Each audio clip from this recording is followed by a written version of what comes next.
This is S. Lakshmanachari, working as Assistant Professor in Department of Cyber Security, Institute of Aeronautical Engineering, Hyderabad. In this lecture, we are going to discuss the topic Instruction Set Architecture Design. The Instruction Set Architecture, it is abbreviated as ISA. It is a important part of the processor architecture. So ISA, it plays as the important part of the processor architecture. So the ISA, it defined as how the CPU is controlled by the software. So the instruction set architecture, shortly we can call ISA, it basically acts as an interface between the hardware and the software. So specifying both the hardware, it specifies what the processor is capable of doing, as well as the software, it specifies how it gets done.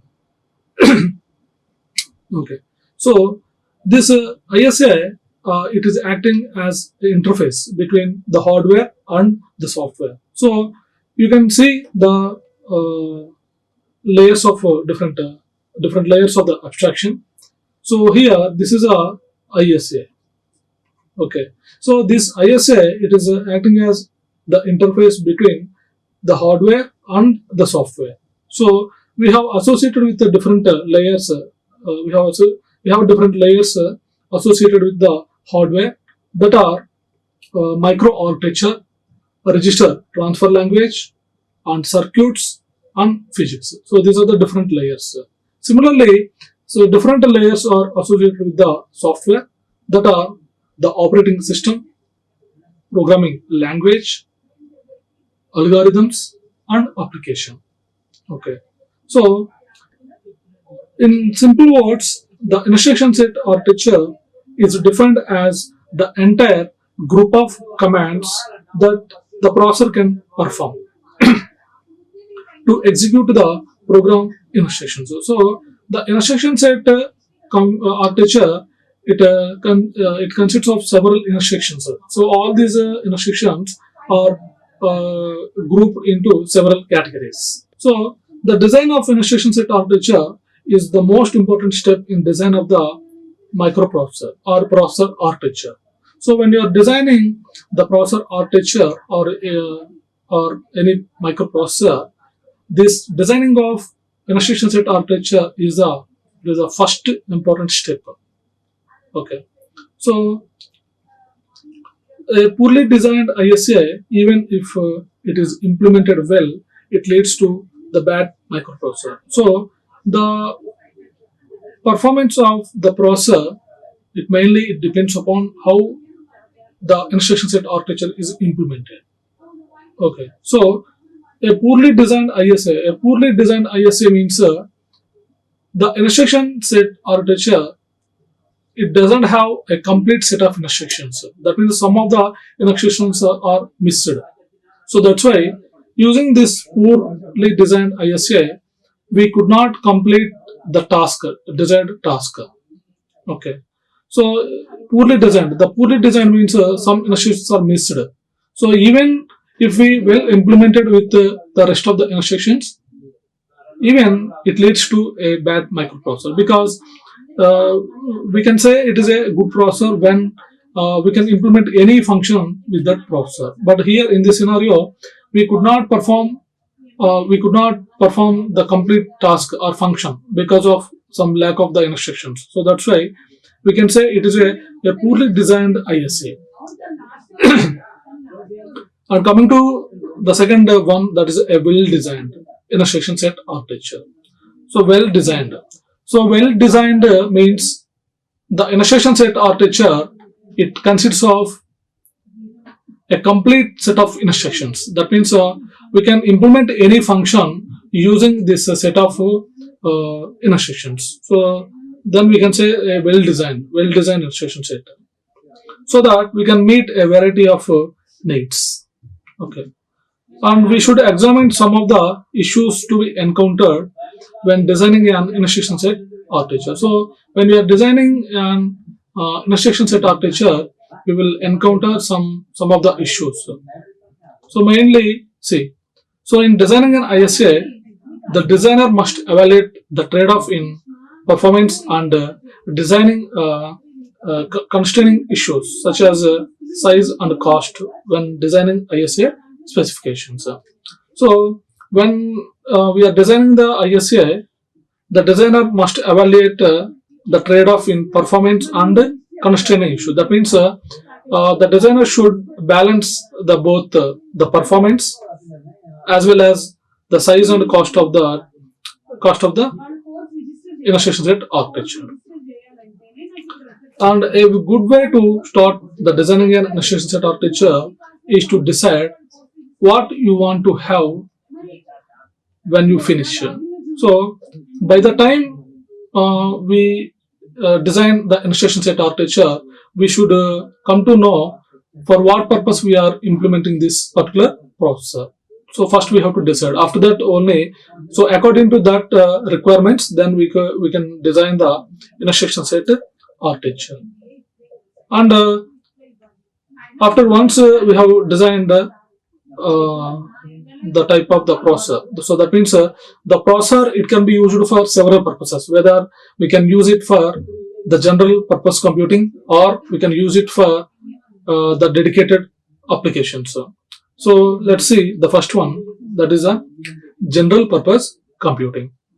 So general purpose computing, that means the processor which is used in the general purpose computing, it requires to perform several tasks. That means suppose if you consider a personal computer, so using the personal computer, it requires to perform several tasks that include browsing in the internet, preparing a Word document, preparing a PowerPoint, painting in the painting software, watching movies, listening to the watching movies, listening to the audio. So like that, different operations we are performing. So how we are performing all these several tasks because of the processor which is used in the personal computer. So that processor is a general purpose processor. So because of we are performing several operations or tasks, the processor should require the rich in ISA. So rich in ISA means the instruction set architecture of that particular processor should have a complete set of instructions so that we can achieve all these different tasks. And second one is many registers. So in order to perform several tasks, it requires some registers, several registers we require, because all the data which is required to perform several tasks that will be stored in the registers. Okay. So that is the first type of the first type. And second one is a dedicated or specialized processor. So specialized processor, that means the processor which is used in some appliances. So we have different home appliances at our homes. So home appliances are microwave oven, washing machine, refrigerator, television, air conditioner. So these are DVD player. So these are all the different home appliances. So in all those home appliances, we are using a processor. That processor is called specialized processor or dedicated processor. That means that particular processor, it is performing a specific task, specific processor. That means it is performing the same task again and again. Okay, so that's why this type of processors are called specialized processors. So example is the microwave oven. So in instruction set design, issues include. So when you are designing the instruction set architecture, we will encounter some design issues. Mainly, we will encounter two types of design issues. The first one is the completeness, and the second one is the orthogonality. So completeness. So the issue of completeness of the ISA is one of the criteria in designing the processor. That means the processor must have the complete set of instructions to perform the task of the given application. So suppose if any application is there, in order to perform that task, so we should have a complete set of instructions so that we can fulfill the task. Otherwise, if some of the instructions are missed, then we could not fulfill the desired function or desired task. So that is a completeness. So completeness means the instruction set architecture, it should have a complete set of instructions so that we can fulfill the desired task. And the set of instructions are said to be complete if the computer it includes a sufficient number of instructions in each of the following categories. So the instructions of the processor are divided into several categories. So like for here in this scenario you can see the four different categories. The first one is arithmetic, logical, and shift instructions. So these instructions provide computational capability to the processor. So that means using these instructions we can manipulate the data which is present in the registers, because the most of the operations we are performing on the data which is stored in the registers. And the second one, the instructions for moving the information to and from registers, memory and processor registers. So in general, bulky binary data we are storing in the memory. Okay. So when we are processing the data, we are moving that binary information from the memory, or we are moving to the processor registers for further processing. Again, after processing, the results again we are moving back from the registers to the memory. So for this purpose, we require the instructions that are required to move the data from the memory to registers and register to memory. And the third one is the program control instructions together with instructions that check the status conditions. So program control instructions. So using these instructions we can control the program sequence. That means so using these instructions we can transfer the program control from one address to the new address instead of going to the next sequential address. Especially the instructions which are belongs to the call and return instructions. And last one is the input output instructions. So these instructions are used to communicate with the these are used for communication purpose with the user. Okay. So the user using these instructions, the user can interact with the external world. That means user can interact with the external input or output devices. And it is an instruction formatter. So already we have seen what is an instruction. So now we will see the format of the instruction. So the instruction size is a 16-bit in length, 16 bits. So here you can see. So these we are dividing into three fields. The first field is this one is a address field. So 0 to 11. So 0 to 11. So in total it represents 12 bits. So the first 12 bits it is used to represent the address of the operand. And the remaining three, so 12, 13, 14 are used to represent the opcode. So opcode means operational code, which specifies the type of operation. It could be a add, subtract, multiplication, increment, push, pop. So like that, it specifies the type of operation. And this is the address of the operand on which we are performing this operational code. And the third field is the I, address data. Third is the I. Okay. It specifies the type of the addressing mode. we have two types of addressing modes. One is the direct addressing mode and another one is a indirect addressing mode. So if I is equal to 0, it represents the direct address. So that means directly we can take the operand from that specified address. And the second one, I is equal to 1. So if I is equal to 1, it represents indirect address. So indirect address means the address of the operand is not given directly. So we need to calculate the physical address using the address mentioned in the instruction. So that is a indirect addressing. Okay. So this is a instruction format. And this is a second criteria. So already we have seen the first design criteria, design issue, that is the completeness. So second one is the orthogonality. So orthogonality instructions are orthogonal if they do not overlap or if they perform the same function. Okay, so then it is said to be orthogonality instructions.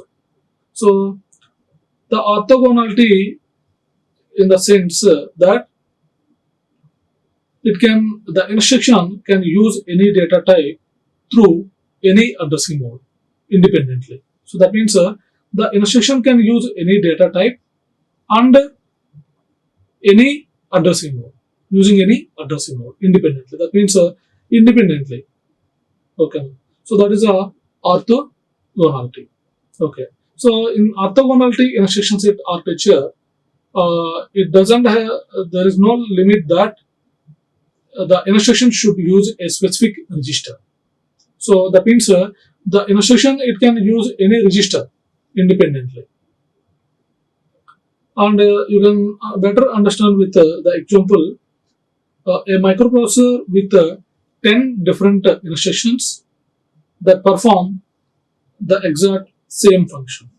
So a particular microprocessor is having 10 different instructions, but all the 10 instructions, they are performing the same exact function.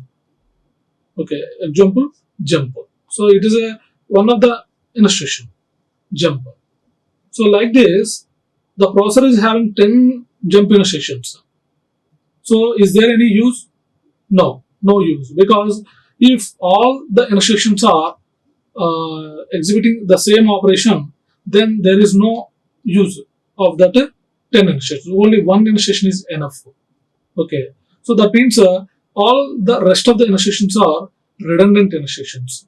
So because of these redundant instructions, they will add some extra hardware, cost and complexity to the processor. Okay, so to reduce, so we have to eliminate that redundant instructions. So by eliminating that redundant instructions, we can decrease the complexity, cost and hardware to the CPU, so that the performance of the CPU will be improved. Okay, so this is another second criteria of the instruction set architecture. So the another area in which the designer can optimize the instruction set architecture is the register set. So the processor in general, it is having several registers, because the processor is able to perform several operations. In order to perform several operations, we should store several data in several registers, and the registers have a large effect on the performance of the CPU. Okay, see. So suppose if the CPU wants to process a large amount of data. So whenever the processor wants to process the large amount of data, it should access from the memory.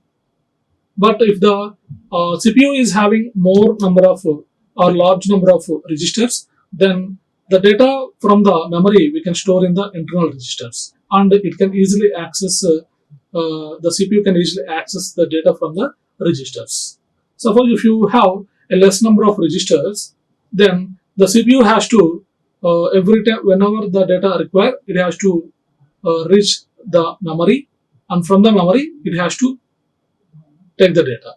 But here, the data accessing from the memory, it takes more time than the data accessing from the registers. So in that way, the registers have a large effect on the performance of the CPU. Okay. So by having large number of registers, we can store more amount of data in the internal registers, so that the CPU can easily access the data. So in this way, the performance of the CPU can be improved by having the large number of registers. The data can store in its internal registers instead of the memory. The CPU can retrieve the data from its registers much more quickly than from the memory. So this is the main advantage with the registers.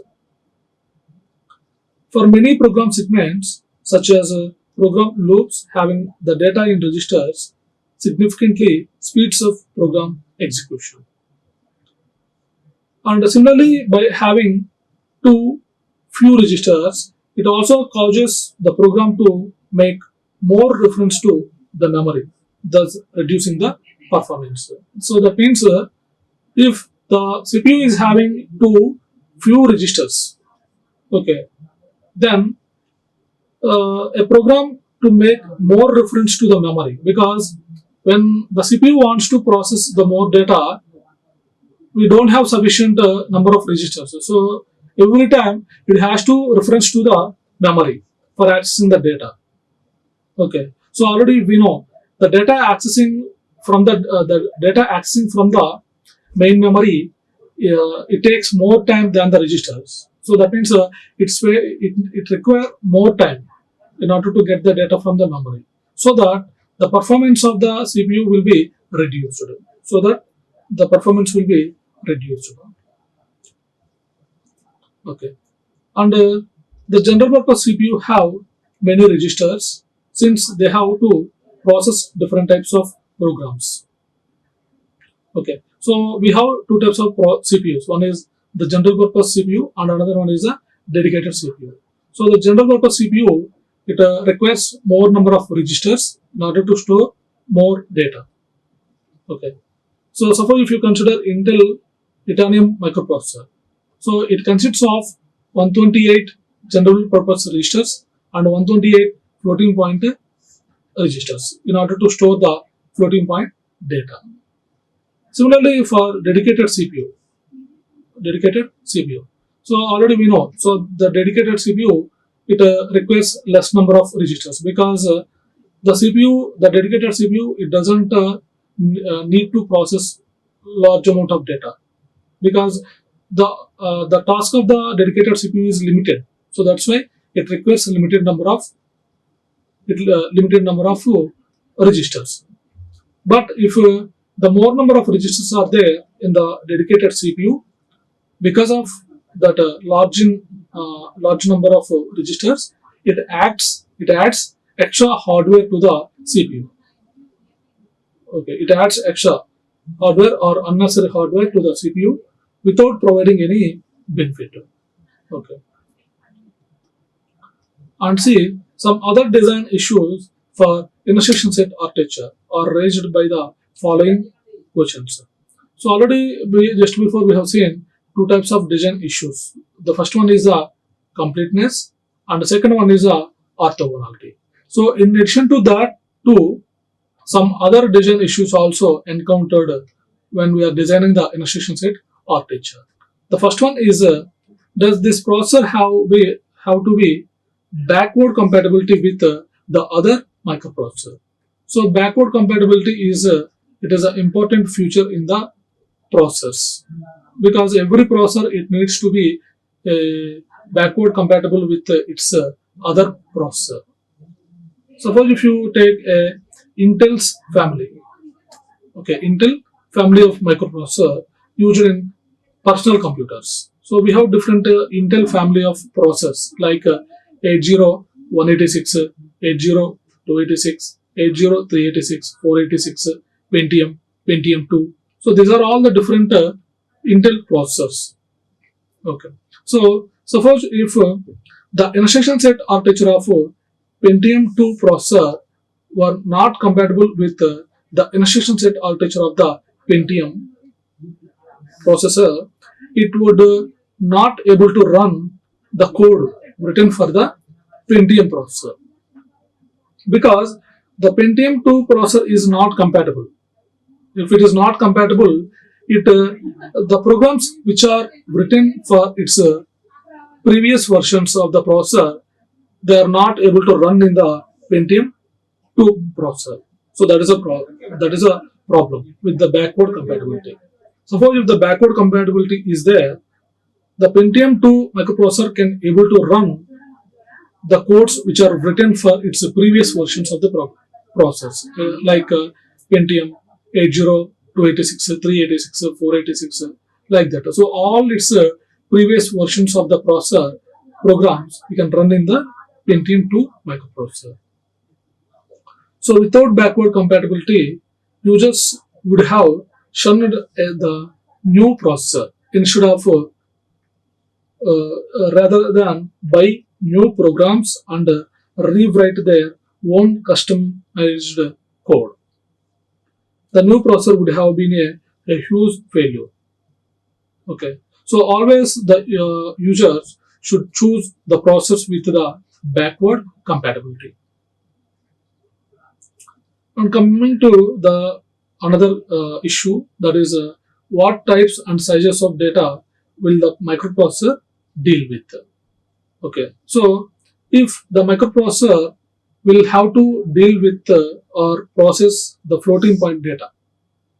Okay, suppose if the microprocessor it wants to process the floating point data, then obviously the microprocessor should include the floating point instructions. So the instruction set of the processor should include this floating point instructions so that the processor can process the floating point data. So otherwise, it cannot process the floating point data because the instructions which are related to the floating point data that are not available. If on the other hand, the processor doesn't use floating point data, the microwave oven controller being one such processor, then these instructions introduce design costs without providing any benefit. Suppose if that particular microprocessor is not processing the floating point data, then no need to include the floating point instructions to the instruction set architecture. So suppose if even if the processor is not processing the floating point data, if you include the instructions related to floating point data, then it adds some extra cost to the CPU, but there is no benefit to the user. And see, are the interrupts needed? So before designing the instruction set architecture, we should examine whether the interrupts to be included or not. Okay, so some tasks absolutely require that the microprocessor have interrupts, but some tasks it doesn't require the interrupts. So interrupt is nothing but which will breaks the continuity, that is called the interrupts. But many tasks can be performed more efficiently if interrupts are incorporated into the microprocessor. So the designer must examine the task to be performed when deciding whether or not to include the interrupts in their design. If the interrupts are included, the instruction set architecture must include the instructions and the registers needed to process the interrupts. And the last design issue is these are the conditional instructions. So as discussed in previous section, we have different conditional instructions that are jump, branch. So these are the two different conditional instructions. Okay, so that means the program control will be transferred to a new address instead of the next sequential address upon satisfying some condition. So that's why it is called conditional instructions. So the jump or branch instruction may be conditional. That is, some condition outside of the instruction determine whether or not jump is taken. Okay, so whether the jump has to be takes place or not, that depends upon the condition. The condition satisfies, then the branching or jumping will be takes place. Otherwise, it will not do. So the program control will be go to the next sequential address instead of going to a new address. So the microprocessors generally include flags. Microprocessor, it is included with some flags, 1-bit registers. So flag is nothing but it is a 1-bit register. So in that register, either we can store the 0 or 1. And the process having different registers that are 0 flag, carry flag, sign flag. So these are the different flags that are included in the microprocessor. So 0 flag. So this 0 flag will be set to 1 when an operation produces a result of 0. So if you perform any arithmetic operation or logical operation, if the result is 0, then the 0 flag will be set to logic 1. So consider a example 10 10 10 10. So this is one set of data, this is another set of the data. Okay. So between them I am performing a XOR operation. So XOR means if the inputs are same, then output is 0. If the inputs are different, the output is 1. So according to the XOR operation between them, the output will be 0. So that means my result is 0. If the result is 0, then the 0 flag will be set to 1. So in this scenario, the result is 0. So that's why the 0 flag is set to 1. Coming to the carry flag. So suppose if I perform binary addition between these two set of the data, so what will happen? 0 plus 0, 0, 0 plus 1, 0, 1, 1, 0, 1. Okay. So that means here it is a carry. So the bit which is comes out of the MSB, that is called this is a carry. But actually here the size of the register is a 4-bit. But instead of 4 bits, we got 5th bit. So this 5th bit is called carry.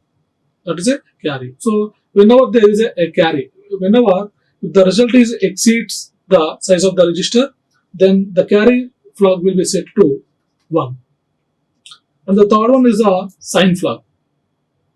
So this sign flag we are using especially in signed operations. That means after performing a certain operation, if the result is positive, then sign will be 0, and if the result is negative, sign flag will be set to 1. Okay. So in this lecture, we have seen what is the instruction set architecture, and also we have discussed different design issues encountered in the process of designing an instruction set architecture. So along with that design issues, completeness and orthogonality, we have also seen the other different design issues. Thank you. Like, share and subscribe. Hit the bell icon for more updates.